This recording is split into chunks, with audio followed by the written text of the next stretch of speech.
Hi there. So we already started talking about persuasion with the last section. So now let's talk about the levels of persuasion that we are going to be talking about in this class. And there are generally four.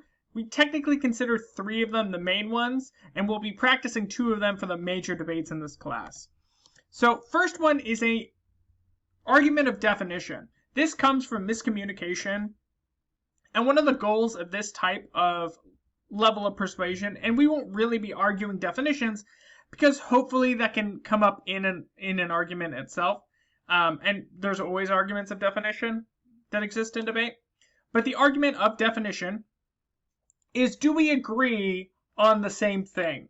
So for example, if I was going to talk about minimum wage, right, we could argue that that is obviously clearly the intention behind saying the word minimum wage is that we're referring to the minimum wage that applies to people at Chick-fil-A or In-N-Out or Del Taco.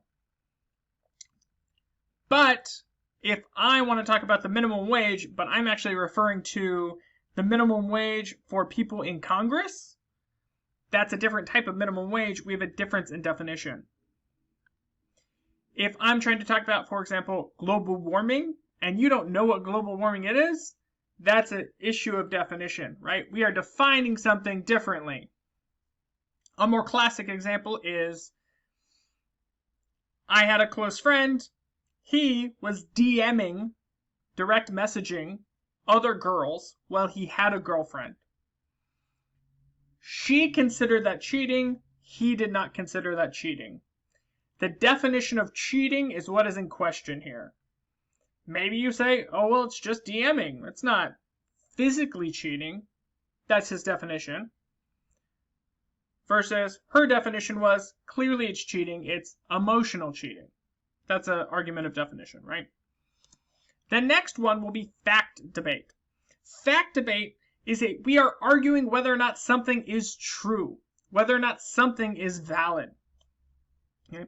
So if I want to have an argument about whether or not video games cause violence, the debate resolution might look like something like,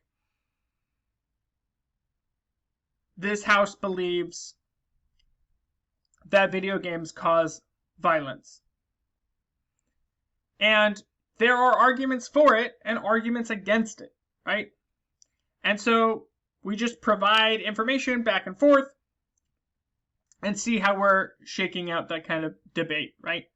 Whether or not it does or not, right? There's no real arguments besides research, right? We just use different forms of research, use different anecdotal research, and whoever has the most information wins. That's typically what a fact debate is. We won't be doing a fact debate in this class, maybe, depending on what you choose for your introductory debate, but we will focus primarily on the last two. The next one is what's called a value. A value is how someone feels about a certain topic, right?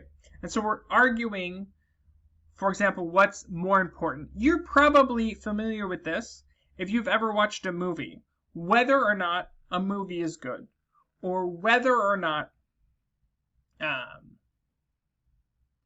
what's the best Marvel movie, or what's the best superhero, right? These are all value debates, right? Because it's based on a feeling. You're comparing two situations and you're using that feeling to make that distinction.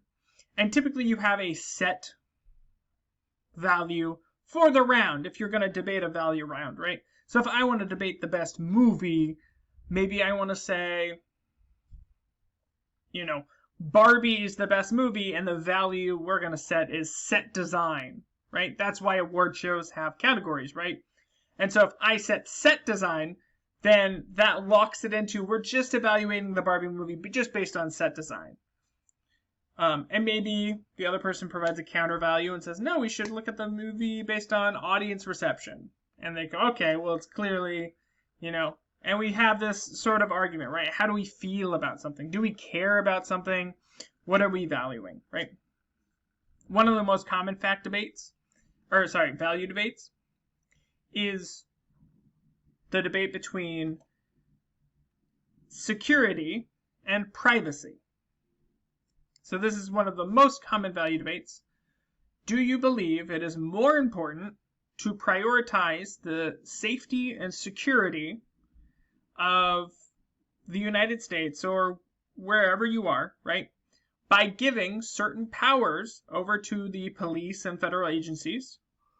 Or do you believe people's individual rights are more important? So, for example, a police officer cannot search my vehicle without a warrant. Would I be willing to give up that right if it made the world safer? Right? And you could argue whether or not that did make the world safer or made the world less safe, whatever it is, right? But that is an argument. Do we care more about safety and security, or do we care more about privacy and individual rights? That's definitely an argument to be made, right?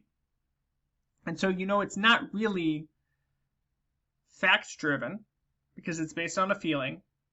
And as we talk about the next one, which will be policy, it's not policy-driven either. We're not doing anything. We're just talking about how it feels. And the last one, which will be our final debate, is policy or action. You are proposing something change, right? If you've taken a public speaking class before, this would be the persuasive speech because something has to change, right? So should we pass a bill to increase the minimum wage, or should we pass a bill to decrease the minimum wage, right? That is the overall policy. A value debate would be like, the minimum wage does more harm than good. And then you just debate the ethics of the minimum wage. That's a value debate. But if you want to do an actual policy, an actual change in the world, of like how you think the world should change, should we increase it or decrease it? That is a policy. And so with a policy, you have to have a plan that you propose. You have to have evidence. You have advantages, disadvantages, and things like that where you're proposing it. And so these are the three main claims, and the definitions will always be able to be argued. You'll always have space to argue definitions. But fact, value, and policy.